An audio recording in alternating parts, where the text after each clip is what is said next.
kitchen, yeah, 'cause it's going to be raining outdoors. Ooh,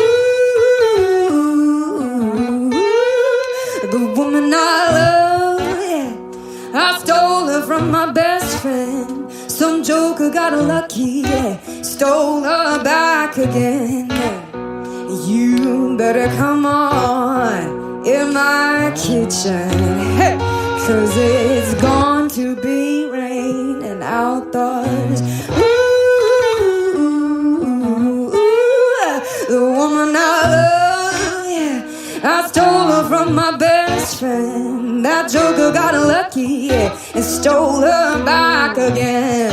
Hey, you better come on in my kitchen, 'cause it's going to be raining outdoors. Ooh, oh,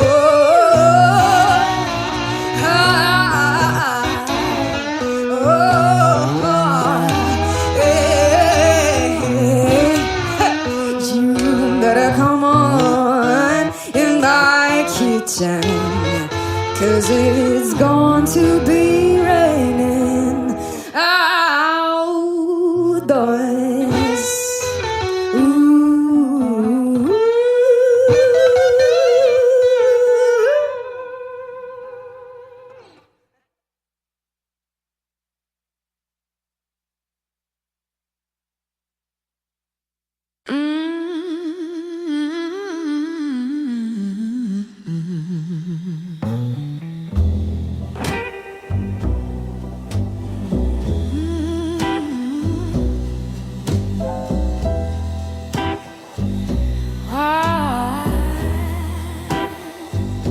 Woke up this morning with that low down blues. Moonlight in my mirror, baby, I got nothing to lose. Your love like whiskey burn me deep inside. That old heart's a raging, but I still won't hide. Oh, I'm bad girl blues, can't tie me down. Strutting these streets like I own this town. Got sorrow in my shoes, fire in my heart. Might break you once, but I'll never fall apart.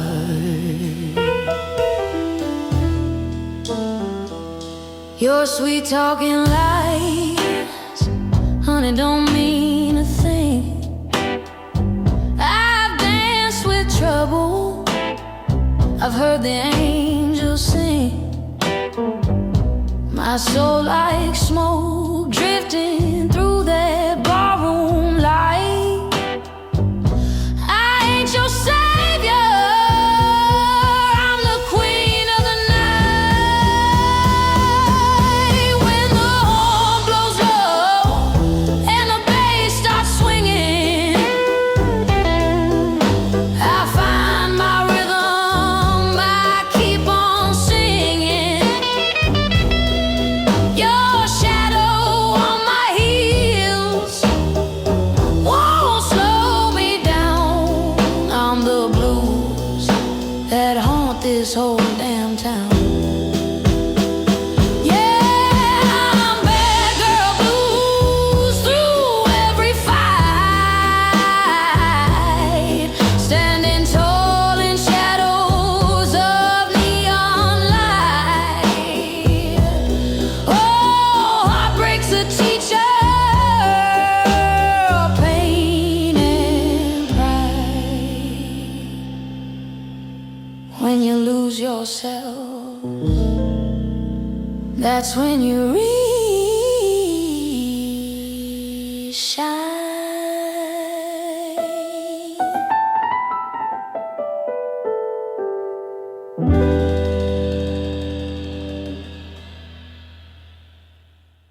Woke up this morning with that low down blues. Moonlight in my mirror, baby, I got nothing to lose. Your love, like a whiskey, burn me deep inside. That old heart's a raging, but I still won't hide. Oh, I'm bad girl blues, can't tie me down. Strutting these streets like I own this town. Got sorrow in my shoes, fire in my heart. Might break you once, but I'll never fall apart.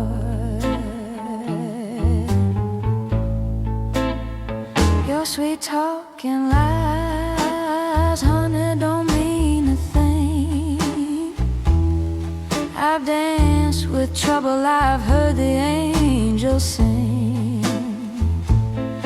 My soul like smoke drifting through that barroom light.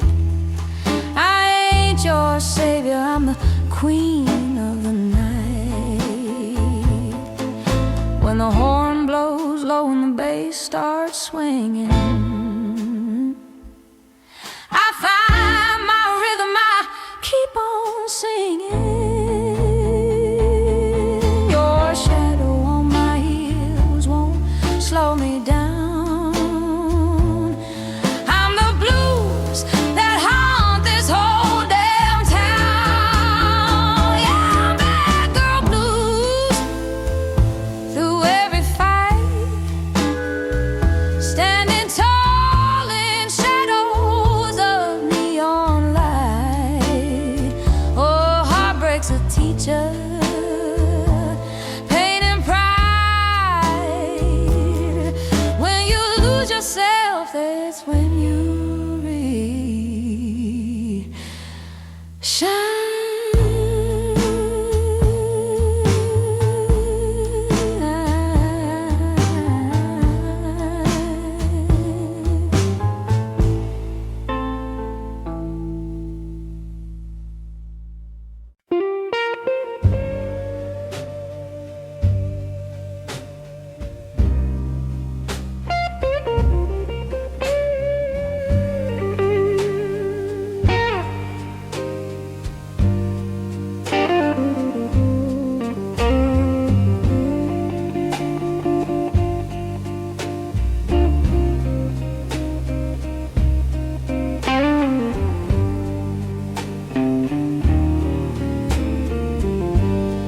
low light burning in a one-room bar.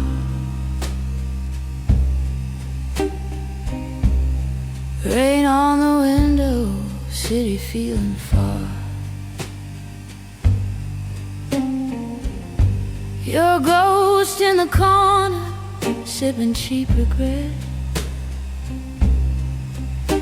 I gave you my heart, you ain't done with it yet.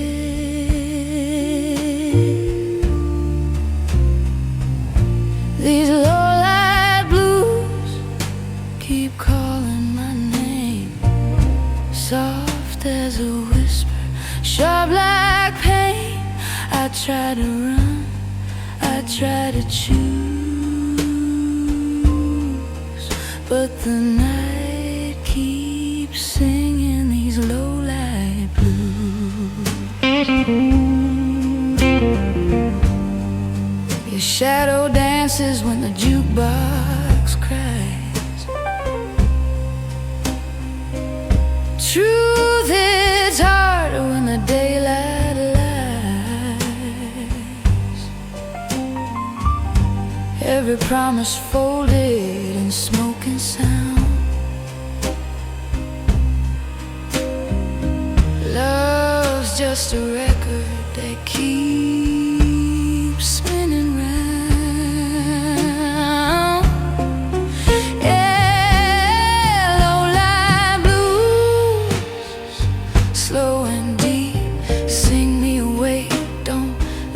sleep. I paid my dues, I broke the rules, still walk alone with these low-life blues.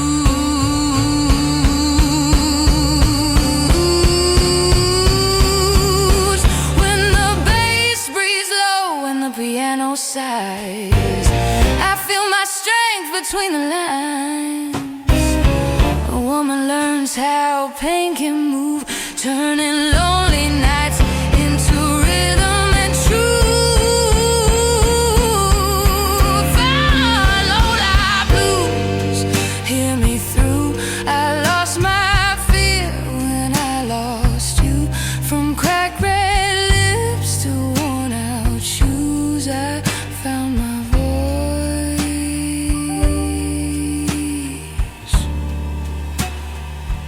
in these low-life blues.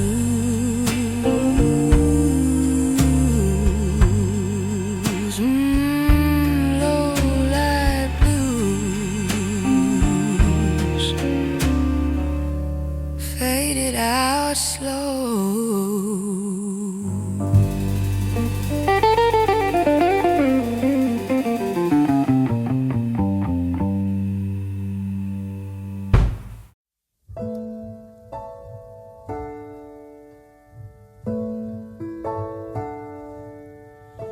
Ain't I got you on the back foot? And you know I got you really good. And there's something deep inside of me I got to be. And if you find it hard to follow me, if I lose you in my jet stream, then you only got to raise your eyes and see me fly. Don't tell me that I won't, I can't. Don't tell me that I'm not, I am. Don't tell me that my master plan ain't coming through. Do you tell me that I won't, 'cause I will. Don't tell me how to think, 'cause I feel. And yes, I know what's real and what I can do. Something that you won't see every day. A little girl who found her way through a world that's designed to break on loving your dreams. And if there's one thing I would say to you, is that there's nothing that you can't do. And yes, it's all about your attitude. Don't let them get to you. Do you tell me that I won't, I can't. Don't tell me that I'm not, I am. Don't tell me that my master plan ain't coming through. Now do you tell me that I won't, I will. Don't tell me how to think, 'cause I feel. And yes, I know what's real and what I can do. Ooh, yeah. Ooh, hey. Oh, do you tell me nothing? No.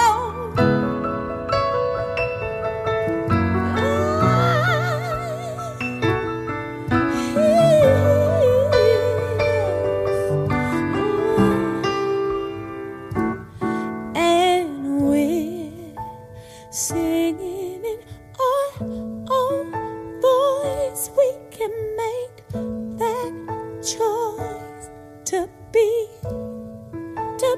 free. Yes, we're singing in our own voice.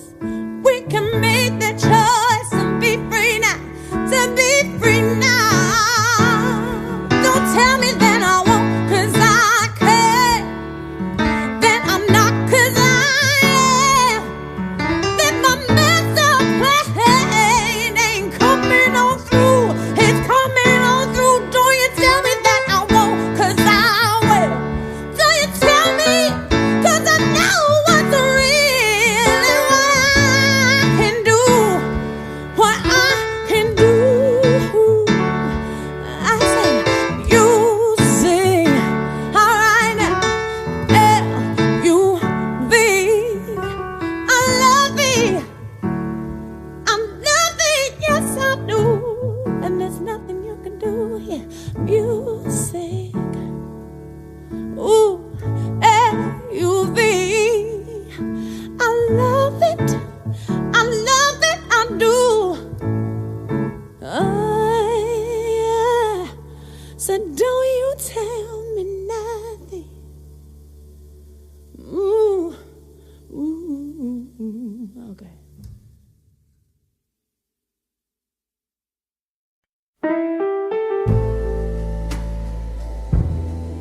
city feeling far. Your ghost in the corner, sipping cheap regret. I gave you my heart, you ain't done with it yet. These low-light blues keep calling my name, soft as a whisper, sharp like pain. I tried to run, I tried to choose, but the night keeps singing these low-light blues. Your shadow dances when the jukebox cries. Truth hits harder when the day lies. Every promise folded in smoke and sound. Love's just a record that keeps spinning round. In low-light blues, slow and deep, sing me awake, don't let me sleep. I paid my dues, I broke the rules, still walk alone with these low-light blues. When the bass breathes low and the piano sighs, I feel my strength between the lines. A woman learns how pain can move, turning lonely nights into rhythm and truth. Oh, low-light blues, hear me through. I lost my fear when I lost you. From cracked red lips to worn-out shoes, I found my voice in these low-light blues.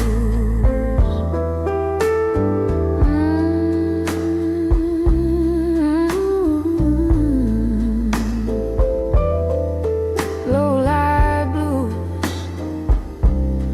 faded out slow.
Midnight's falling, shadows on my skin.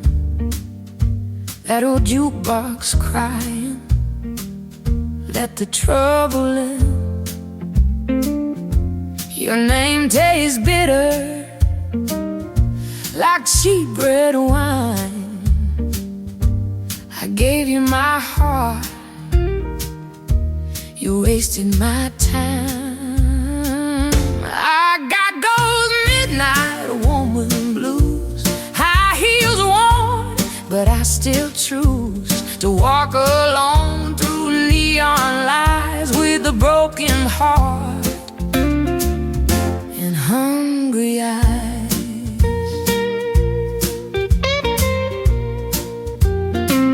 You said forever with a crooked grin,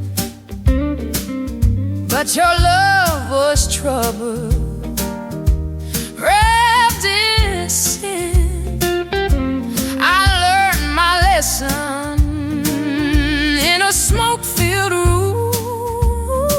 Some men promise roses, then bring the gloom. Yeah, these midnight woman blues, a slow burn soul, nothing to lose.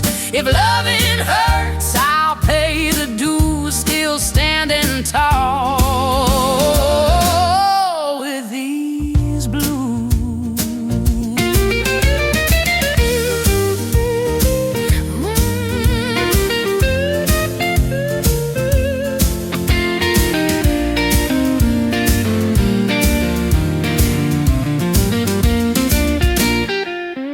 When the bass rolls low and the piano moans, I feel alive in my shattered bones. A woman sings what she's been through. Pain turns gold when the rhythm's true. Oh, midnight woman blues, hear my cry, love too deep. But I won't deny this voice was born from truth and scars. I ain't yours, I belong to the stars. Yeah, midnight woman blues fade out slow. Let the sorrow cruise.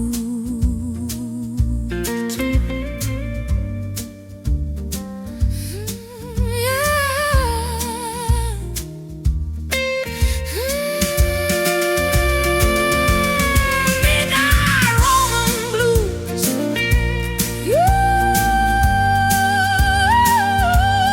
Midnight woman blues.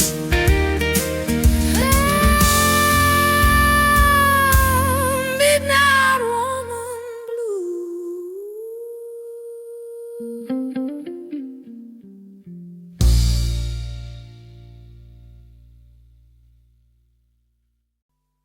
Had dinner with him last The night. grey man. Oh, were you? Basher. Oh, Basher. He's fantastic. What a fine man. A fine musician. They've got a picture of him on the wall of this VH1 studio in Camden Road where we were, and he looked like a lemur, like, because he's just had really light blue eyes, and just the photograph looked like he was holding a guitar, and he just looked like one of those exotic Madagascar lemurs that only come out at night. It was just great. We I used to run a little venue in the north of England, which was an old wooden pavilion that was been knocked down now. And we booked this band one night, and they pulled.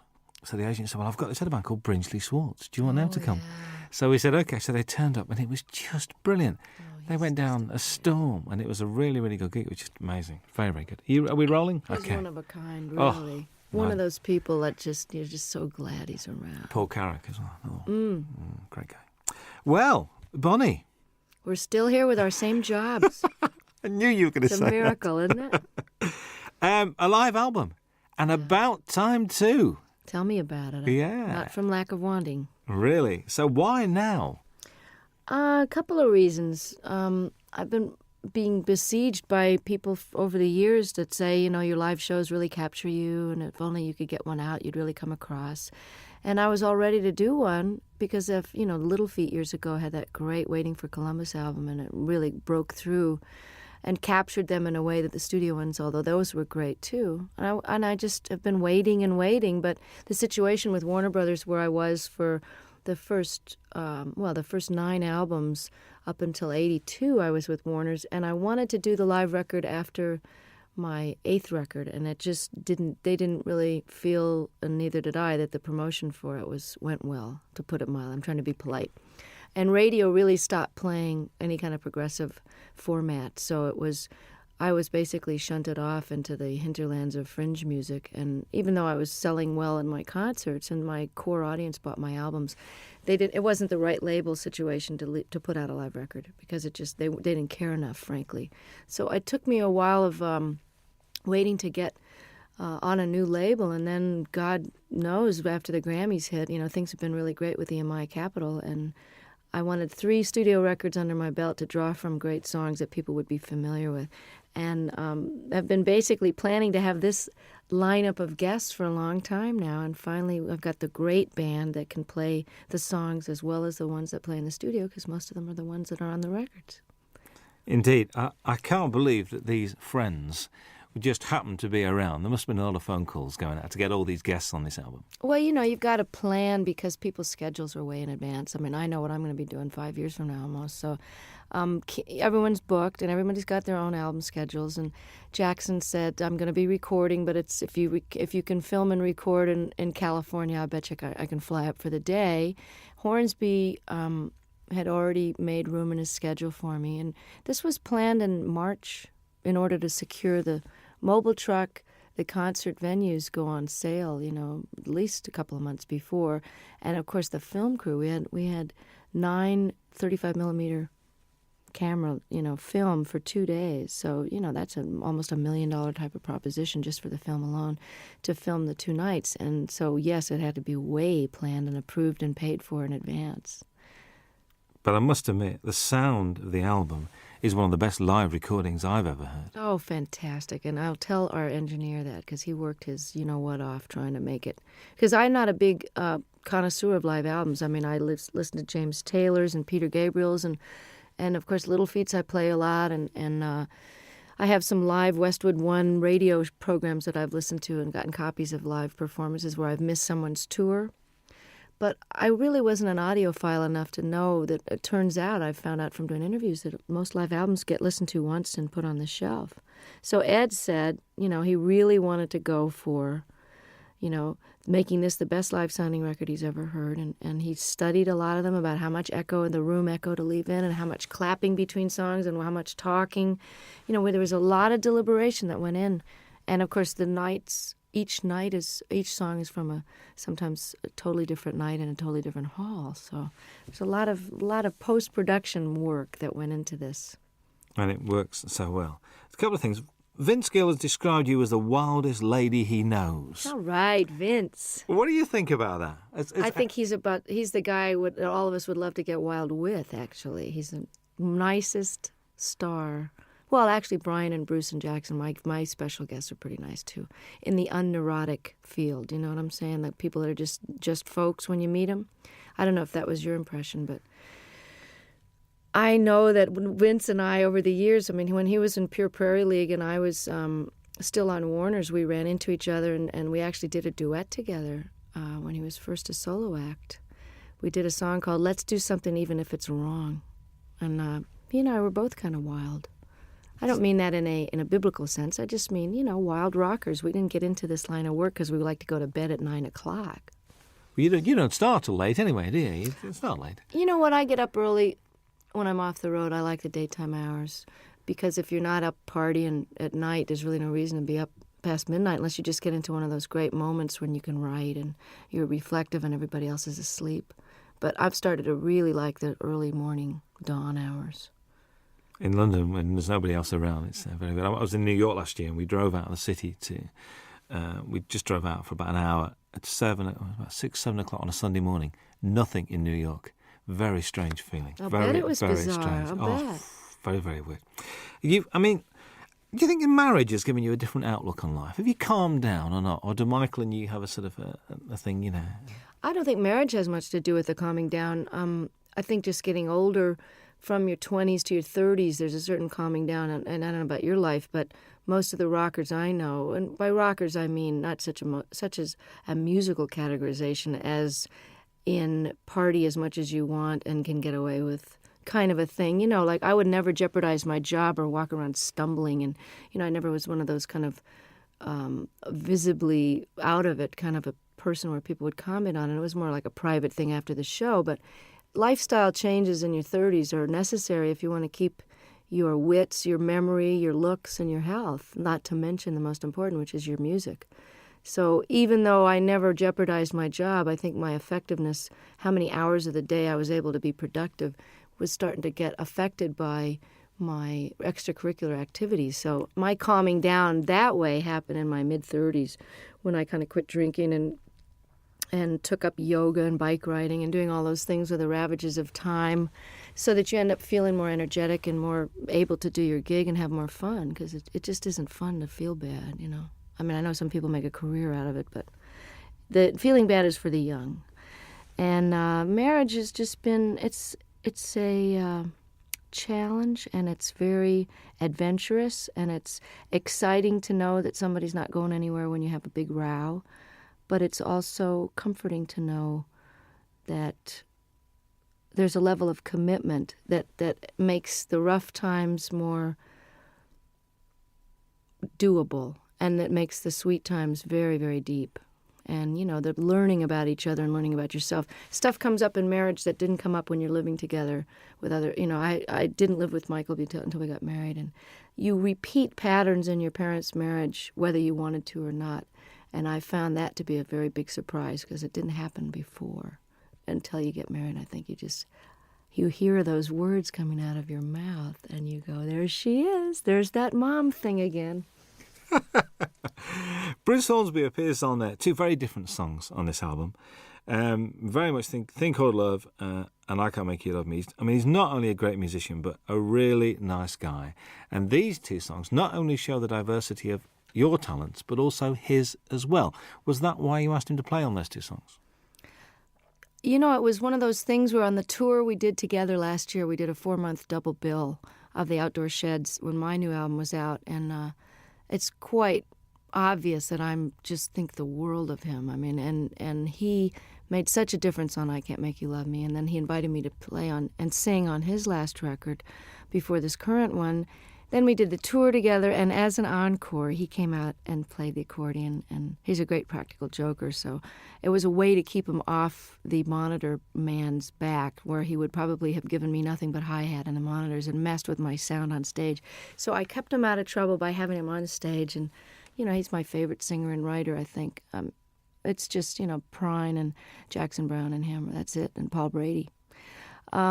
I Can't Make You Love Me, I can't even imagine recording live without him on it. So he was very gracious, and I just got to participate in his PBS special and got to play with Pat Metheny, the three of us on stage alone, singing The Tide Will Rise.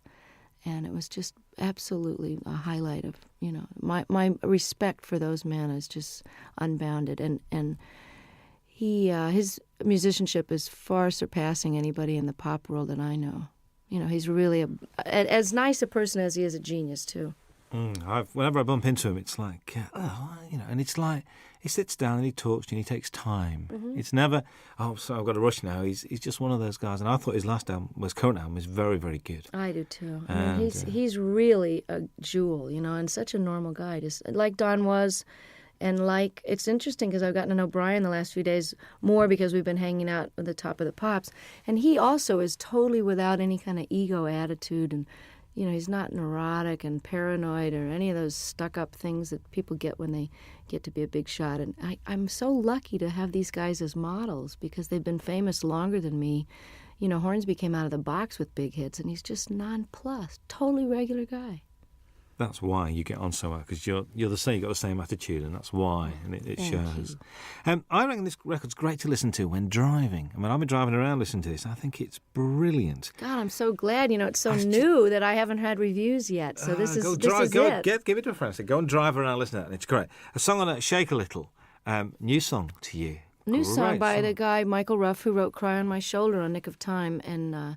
I listen to so many tapes of things where people have a cover letter that says, "This is so perfect for you. We've had you in mind," and then it's just dreck. So I appreciate the thought, but, I don't know whether to throw a bucket of water on them the next time I see them or just never answer their phone call.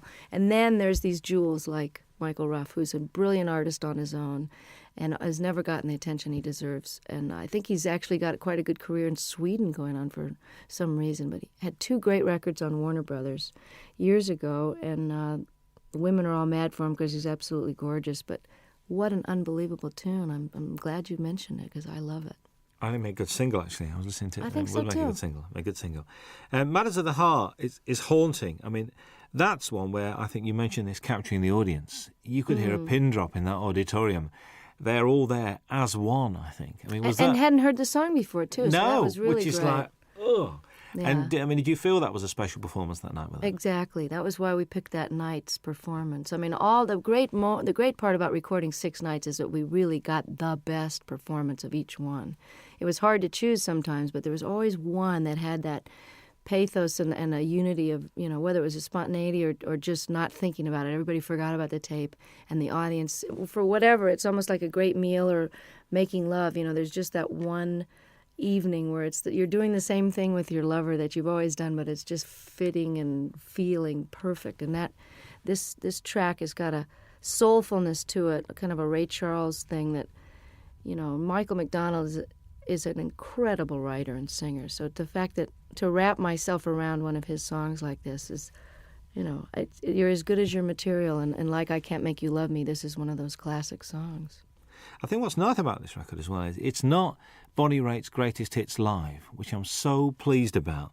It's a real, it's almost it's a comment and it's a reflection. Was that purposeful, the way you selected the songs? Yeah, and I'm glad to hear you say that. This is terrific that it's coming across, even in its shortened 1-disc version of the 2-hour concert. I mean, we were actually surprised, Don and I, when we had to narrow this down, that this played as well, and we almost like this order better than the ones with the extra 4 songs on it. I had no intention of doing a greatest hits, because why would somebody want to buy it? Well, I suppose they would want to have all those so-called hits on one record, but why not try letting the songs go out the way they've evolved over the last few years? I mean, Love Me Like a Man, I recorded in 1972, and the guitar solo is never going to be the same twice.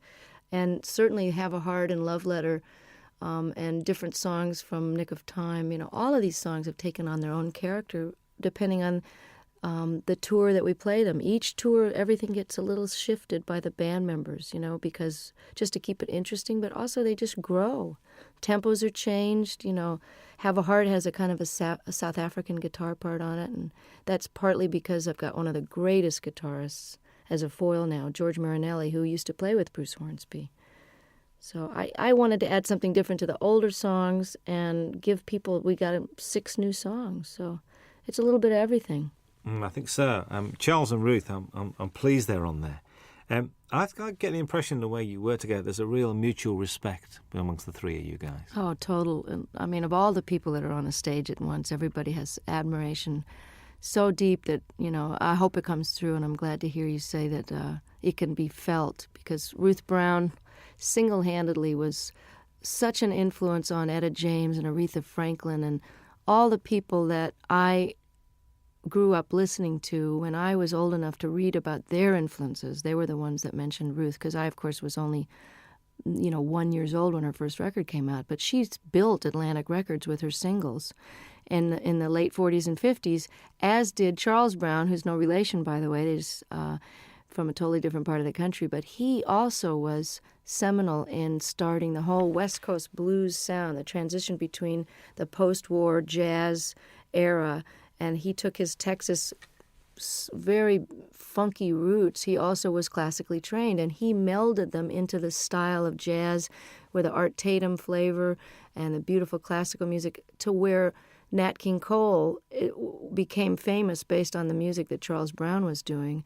And, of course, Ray Charles is a direct descendant, although he doesn't credit Charles, and has never turned around and really helped him, nor have Chuck Berry and some of the other people that really grew up idolizing him. And I always felt it was strange that the great rhythm and blues artists and the white artists of today, who owe such an incredible debt to these pioneers, would not only not put them on the show, or at least throw some money towards the organization out of which they can get some health insurance, since they didn't get any royalties.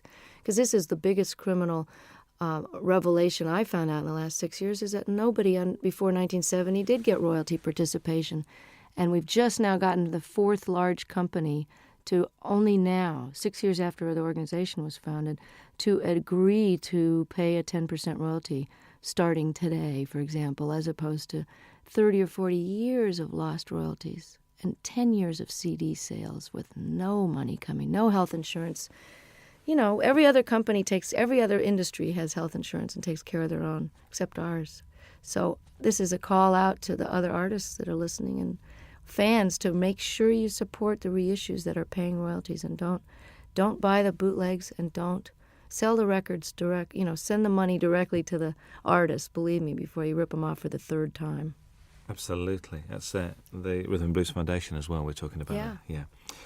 Good to see blues on this. A fine tribute to Mississippi Frag McDowell. And I remember one night in the middle of winter going to Lancaster University, which is like in the middle of nowhere, because a friend of mine rang me up and said, "We've got to go and see this guy playing." I said, "What's it?" He said, "Mississippi Frag McDowell." I said, "Okay, we'll go." Went along, there was 8 people there. But the guy putting it on loved him, and it was obvious. The guy running the gig said, "Look, I spent my money on this, and just come and enjoy yourself." Isn't that the greatest? Because Fred, I'm telling you, was the most exuberant blues man. You know, they always say, oh, they're so full of pain and grief. I mean, Fred loved to play more than anybody I ever saw, and they're just re-releasing I Do Not Play No Rock and Roll, one of the greatest double albums, and I think it was recorded here in London. I'm not sure if that was the one, or maybe there was just that in concert where he's wearing this Mexican poncho over a bright yellow sharkskin suit with a bolo, string tie, just unbelievable getup, and loved the girls used to just flock around him, these little white American and English girls just bat their eyes at him, and he loved it so much. Just like John Lee Hooker is just rolling around enjoying his success now, Fred was like that, and one of the greatest Delta bluesmen that ever lived. I mean, you say on there, you think these songs get better with age. Do you think your work gets better with age? I sure hope so. I mean, don't you think you're better at your job now? You got more seasoning and humor and perspective and knowledge. I mean, I always think people, as they get older, if they're lucky enough to keep their wits about them and don't get too cranky and discouraged, that people's wisdom and opinion at 70, 80, 90 years old they're like gems, If you're smarter now at 45 than I was at 25, why won't I be even smarter at 65? So I hope that my music is richer and deeper and more accomplished. And I never saw B.B. King or John Reid or Pablo Casals or Segovia get any less with age. They just got more. Absolutely. You're always introduced, which I do like, as Bonnie Raitt and her band, including Hutch and Ricky now. I mean, they're part of the furniture. Hutch, how has he been around? A long time. He's has the distinction of being one of the only white guys ever play in the Neville Brothers, although they've had a white guitarist for a while. He is so respected by every type of musician. He played in Central America, lived there for a while. The New Orleans cats think he's just it. He lived in San Francisco, was in a band called Copperhead. He knows Celtic music inside and out and can play jazz, Algerian music. I mean, there's nothing the guy can't play. And if you ask him a question, he can give you every detail of every side musician. So he's like a walking encyclopedia. These are sort of nice guys to have around, I think, to contribute to what you're doing. Oh, I'm so lucky and this is the best benefit of success, is that while Hutch has been with me for over 10 years, at whatever salary level I was at, he was with me during the rough years in the 80s too, rough meaning couldn't pay very much. Ricky, who has been a successful producer living in Australia, doing film scores and, just co-produced the Boz Scaggs album. And, for those of you, Ricky Fattar from South Africa, he was in a young band called The Flame that was quite famous and was in the Beach Boys for a while. I'm able to afford musicians of the level that I've got now, and that is probably that and raising really great amounts of attention and money for political causes that really need the bucks. Those are the two most incredible aspects of my success that have made the biggest difference, that and good catering, backstage, to actually eat food that hasn't been sitting there for 4 hours. But to be able to play with Ricky and Hutch and have them leave home and come and play with me is just, it's like a dream come true to every night have these guys. And that's why this record was done now. That's why I say in the liner notes, this was the time and you are the reason. Absolutely. Jackson Browne had to be here, really. There aren't many stages that you and him haven't shared over the years. Mostly benefits as well, actually. But, to do Opening Farewell is just a bit special, I think. And, we didn't know what we were going to do. I was going to cut this wonderful reggae tune that he did on his last record called I Hear Your Heart Beating Everywhere. I love that song. And I thought we could have a duet, kind of a, We Be 40 kind of a thing. I don't know. And we tried it in my key, and it just didn't sound as good as his. So I said, well, maybe we should send the band off to the wings and just sit here and play Opening Farewell. And it was just done. He came and never had a chance to rehearse it. He never had sung it in that key, never sung a harmony part. And all of a sudden, we're filming and recording it for the history, and he was really a champ. I can barely look at him because I love him so much, and he's so gorgeous and never changes. But yeah, I said that he had to be on the live record because he knows too much about me, and I'm afraid he's going to talk. He knows where the body's buried. Well, I know where his skeletons are buried too. There's an argument that drink and drugs have added to some of the finest music and literature, and also that all the great artists have got to be a shade crazy. Eccentric, crazy, call it what you will. What do you think about that? Totally agree. It's true that some of the greatest works of literature that are currently recognized and studied by even the religious right as great works of art. Hemingway, all the great works of the 20th century, certainly that whole revolution in the 20s, people were faced. I don't know what the expression is over here, but pissed or whatever. There are a lot of that whining and writing about your mother and tortured. A lot of that stuff, when you know about addiction, you know where that mentality is coming from. Well, that's what makes great artists torture. And artists torture themselves. And the myth is that you can't be, quote, funky or as deep or as soulful or as funny if you're not sort of loaded or hungover, is blown by the fact that John Hyatt and Stevie Ray Vaughan and some of the greatest artists of our time are still kicking, sober. So, and I'm here to tell you from that song that's on this record, and I don't know if it made this cut. Did Feeling of Falling get? I think that's the one we did leave on.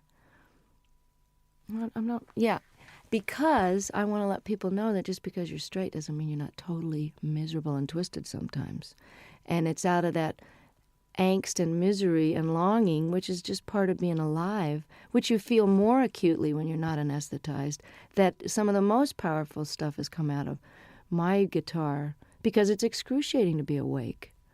So it's just a different kind of art. If anybody thinks I'm not miserable, look again, and sometimes it's a lot easier to just toss a few back and forget about it, It's trying to be awake all the time that'll get you some good blues tunes. Most definitely. The old tortured theory goes out the window there. And there's this song with Bryan Adams. What's the story behind this? Did you call him or did he call you? Or if someone was to say to me, okay, you got a new album coming up and, you've been on the road with Longing in Their Hearts and you have this ballad here and you found this Michael Ruff song. But you know what I'm really missing as a rocker? I just wish somebody that I really love would call me up. And it was like the universe answered my prayer, and I get this phone call from Brian, who I haven't heard from for a few years, and he says, I wrote you this song with this woman, Gretchen Peters, and I hope you like it. It's on the way. I listened to it. It's like tailor-made, great lyrics, a tried and true topic, but done set in a very clever way. You know, you need a rock, not a Rolling Stone. Simple, straight ahead rocker.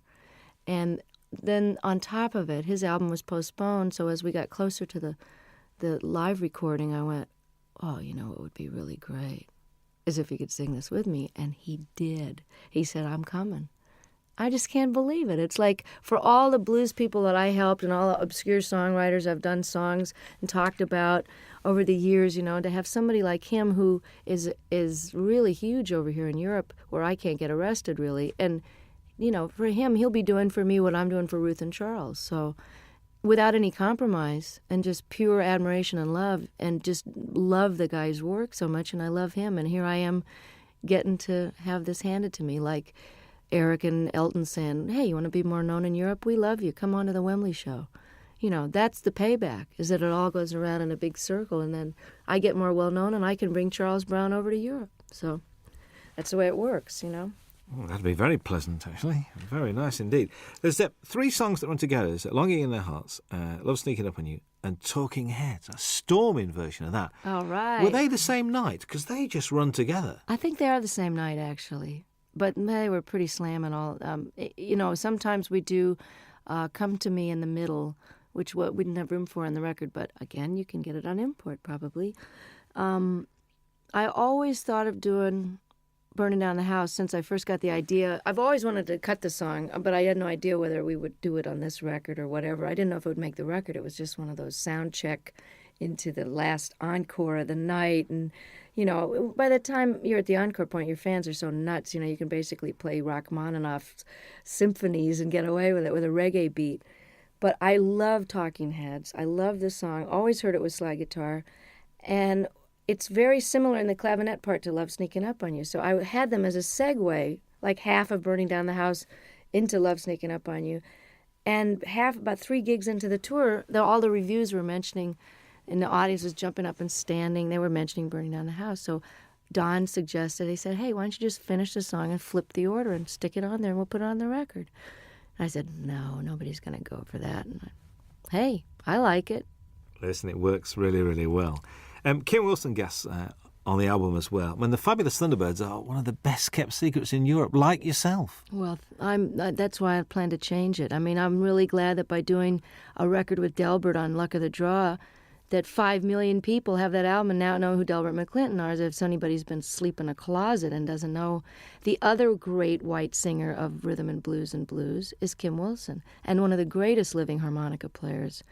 And Kim and I have been talking about doing this song and performing it together for years since they first wrote it on a record tastefully entitled Butt Rockin', which I'd love to hear him explain that to his folks. Oh, son, what's the name of your new album? Well, Mom, we decided to call it, you know.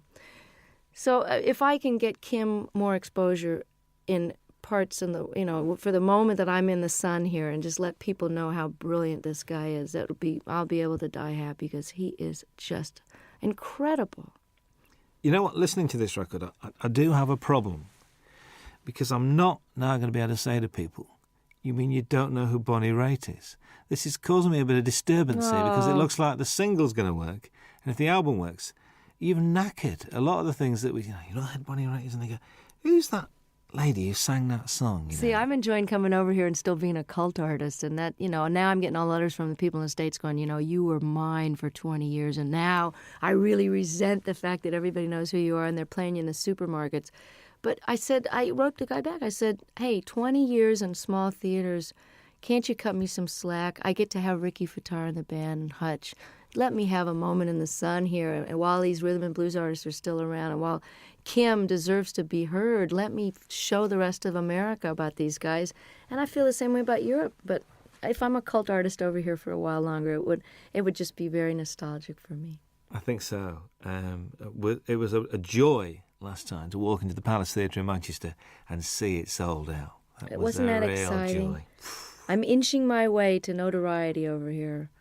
And, you know, I'm really thrilled that this record, that you think it's great, because I'm so proud of it. I mean, it took me a long time to get these songs together, and I took a lot of care in the mixing of it and the choosing of them. And I think if you're coming into me new, that you'll be able to get a good glimpse of what it was like before in some of the blues stuff.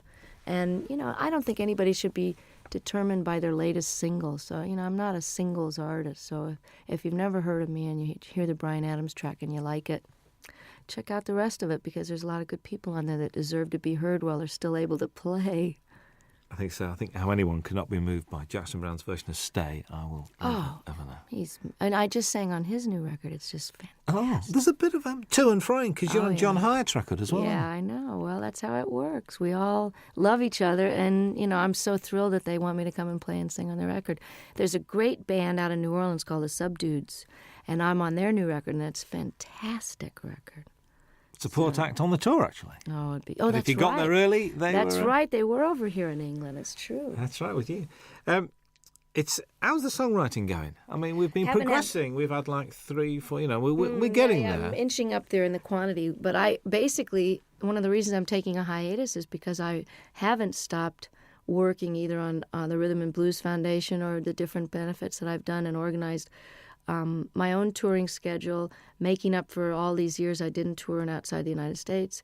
I haven't had any time to write, so it's time to go live a little bit so I've got something to write about. Because honestly, writing about the catering in my room in the hotel is not going to make it for a topic. And getting any more personal than I did on the last record would be a challenge, because I'm just going to have to figure out and take a break so that it's done from inspiration and not out of obligation. So does this mean that, I know because you're not a winter person, so come sort of spring, are you going to be treading these shores? I'm hoping to have the first break from touring in 25 years after this live record. I was doing this now, and I did a record with my dad, and it's out on Angel Records with a 42-piece orchestra. We did 3 songs together. It was just great fun. And I feel like I've done my bit with Charles and Ruth and Kim and done my major opus here. And it's time to take some time for me, because if you don't fill up and take some time off, there really isn't anything else to say. And I honestly don't think I'm going to be touring this next year unless for some ungodly reason, or perhaps truly godly reason, this record with Bryan and this record takes off in Europe. And then I'll be a brand new artist and come over and show people where it's really at. A brand new artist again? Yeah. Again. Well, I'm an overnight success, Robin, that. There's a description that I read I'd like your comments on, really. After years of singing about broken hearts, faithless lovers and no good men, Bonnie Raitt entered the 90s at the peak of her already lengthy and impressive career. Has the 90s been good to you, do you think? Oh, yeah, definitely. I don't think you could argue with the kind of Cinderella story that happened to me when I just a lot of changes were made personally before the Grammys happened. But I think your 40s, while, as I was mentioning before, it's a little harder to be older and awake, it's also easier and more fun to be wiser. Does that make sense? It's easier because I know how to do things better, and I know how to handle stuff. I can handle my success. I can handle disappointments. I don't mind getting angry. I know that it's not going to last for 5 days. I'm just getting angry. So the process of growing up is happening now as it is for a lot of rockers, because it's just sort of a postponed adolescence sometimes until your 30s and 40s, and then that's when people settle down. So I've had a really great last 5 years, and I'm looking forward to another 25 and another couple of live records in the middle of those. Absolutely. Bonnie Raitt, thank you very much indeed. Nice to be back. Hi, this is Bonnie Raitt. Very happy to be with Robin Ross on your radio. I want to go to Dave, Scotland. If we send him a tape, right, he'll do a 2-hour special. Wow. He's like a big supporter, isn't he? These guys are just, Thank you, Dave. Thank you for the homeland, for the young girl who's found her way back to your shores any minute now. I'm threatening to show up for Hogmanay again. Again? Oh, well, tell people God. This time, will you? See, I'm the only one that remembered what happened those 3 days. The entire country was out of their minds. But the studio was. I'm coming back with a video camera because nobody in America believed it. They had some sort of sponsorship. They had little bottles of booze on the table, and there was 65-year-old people just totally clapping and yahooing it up, which is a little glimpse of what a Crosby, Stills and Nash audience is going to be like in 20 years. Will be a bunch of old geezers singing, da, us a song before you go. But they'll still be all applauding. And Sheena will be singing Morning Train, and me and Brady will be out there on walkers singing Thing Called Love. I found another Brady Buncher. Curtis Stigers is a Brady Buncher. Yes, he is. Curtis Stigers is a Brady Buncher. I found somebody else as well. You know, guess who cut Paradise Is Here? Cher. Heard it from Brady's lips today. I'm not kidding. That'd be great. Let's find it right now. Really? So that must be this new album because she's done the Mark Cohn Walking in Memphis. That's a single. So it'll be on the same Well, it's album. good. I'm glad that she's going to get them some wider attention, you know? Brady's record was great, wasn't it? Mr. Cummings won't know what's hitting. He won't know what to do. I know. He's great. I ring him up. I really wanted to do that song too, but Tina had already done it. I think that Cher track's coming out for Christmas as a Christmas single. Paradise Is Here? Well, that's good. I'm glad. I mean, I don't know who produced her, but I hope it's great. My engineer's producing Anne Murray's new record, which should be great. All right. Yeah, she's terrific. When I call you up. Remember when she did that? She wouldn't do an acoustic, would she? She should have done. She wouldn't do an acoustic for us. She's doing one now. Hello.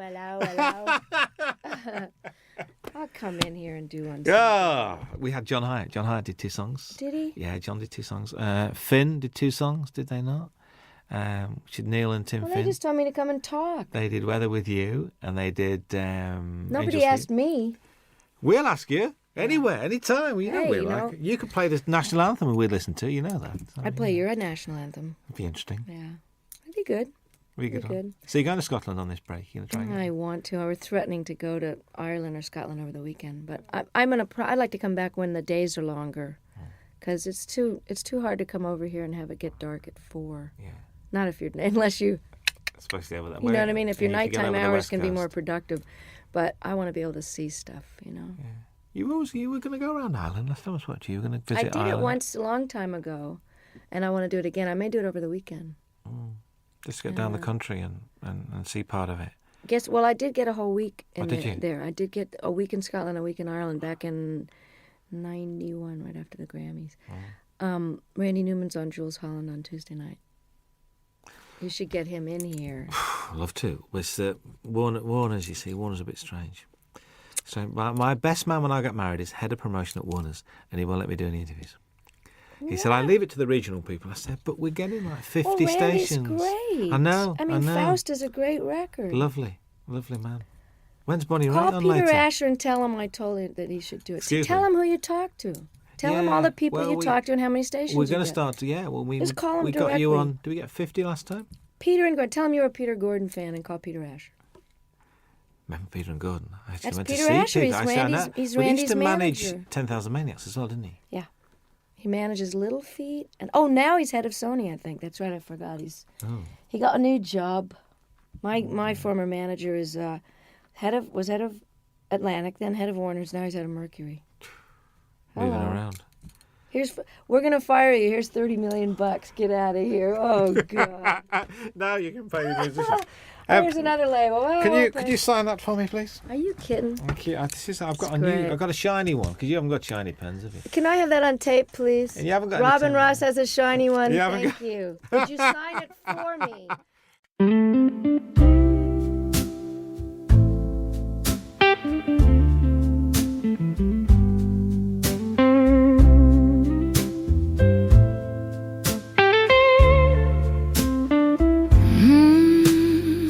Midnight's falling,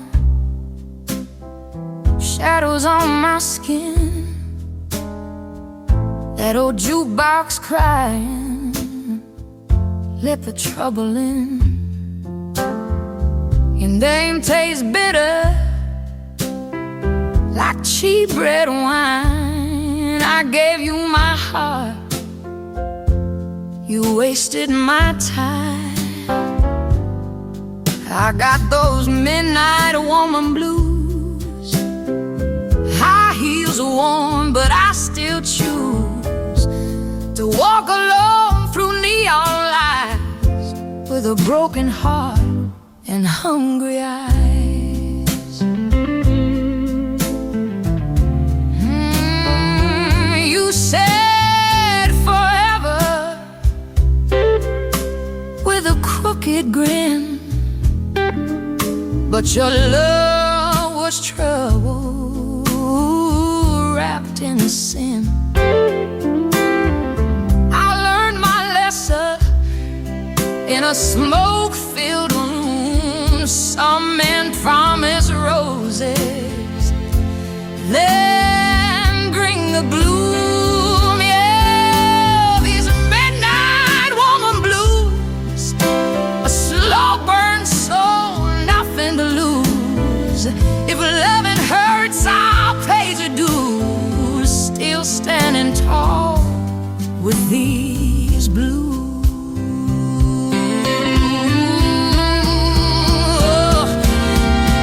When the bass rolls low and the piano moans, I feel alive in my shattered bones.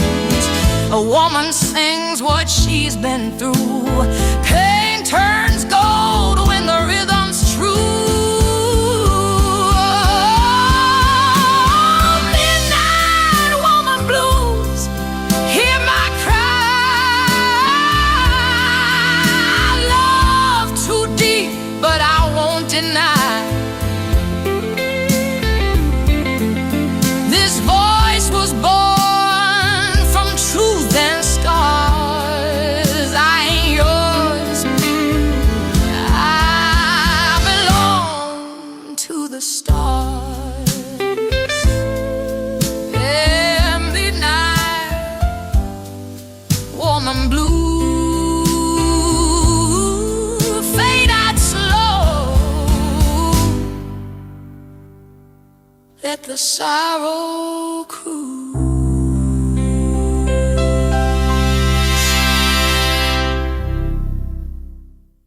There ain't no use to sit and wonder why, babe,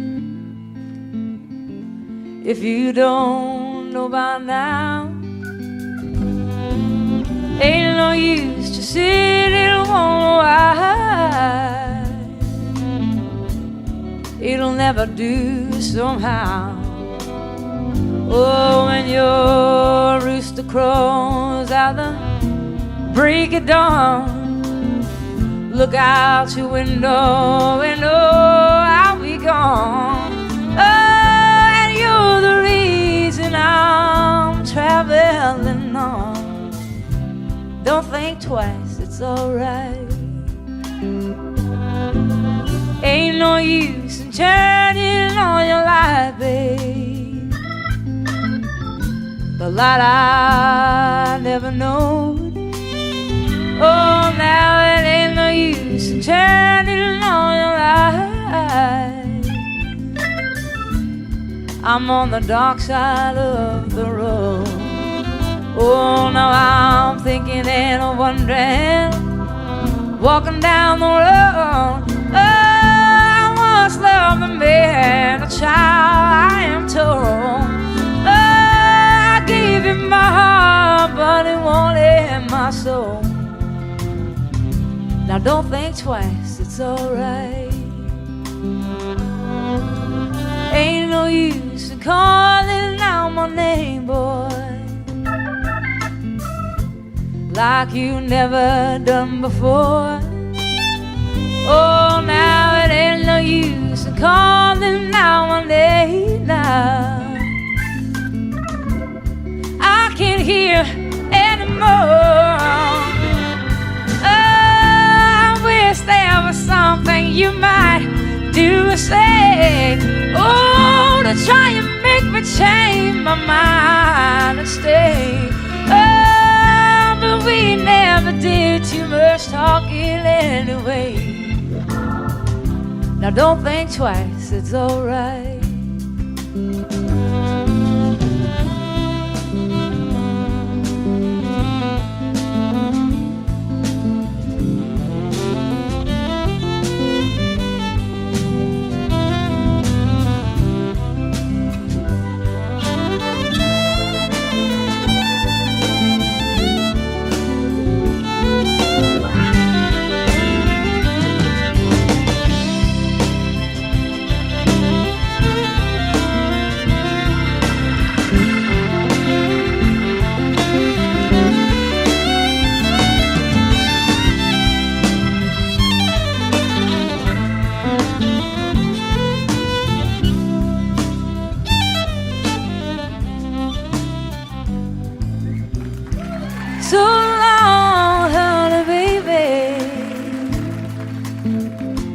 where I'm bound, I can't tell.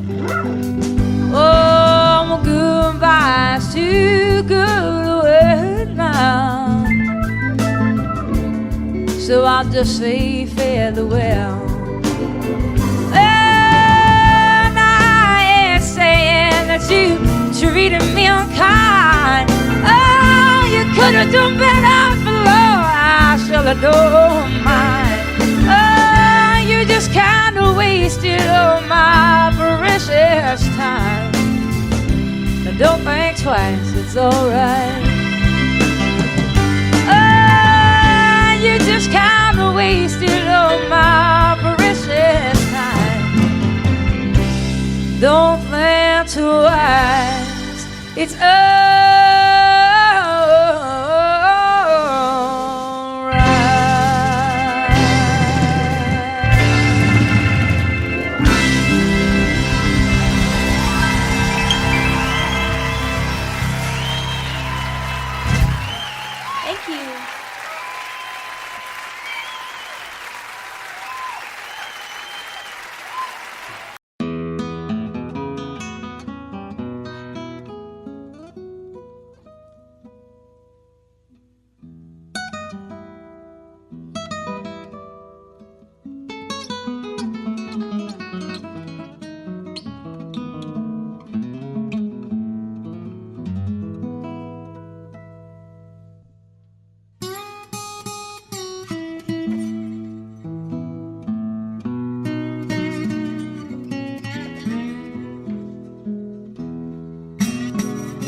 Cuando llega la noche,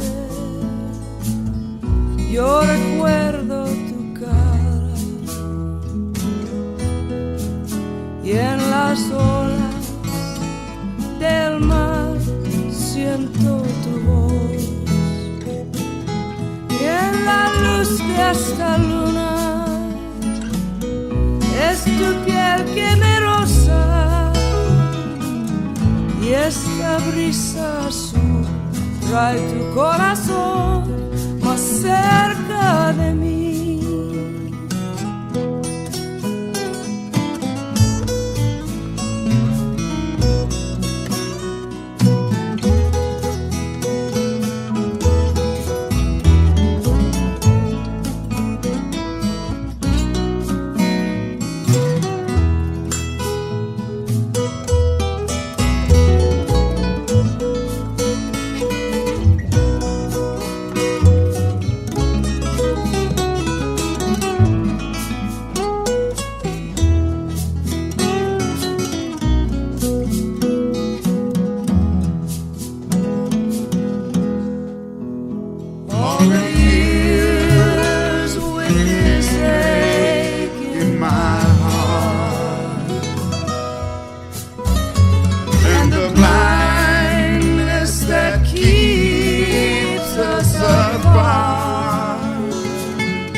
las olas del mar. Yo siento tu voz. Y la luz de esta luna es tu piel que me rosa. Y este brisa azul trae tu corazón más cerca de mí. Esta brisa azul trae tu corazón más cerca de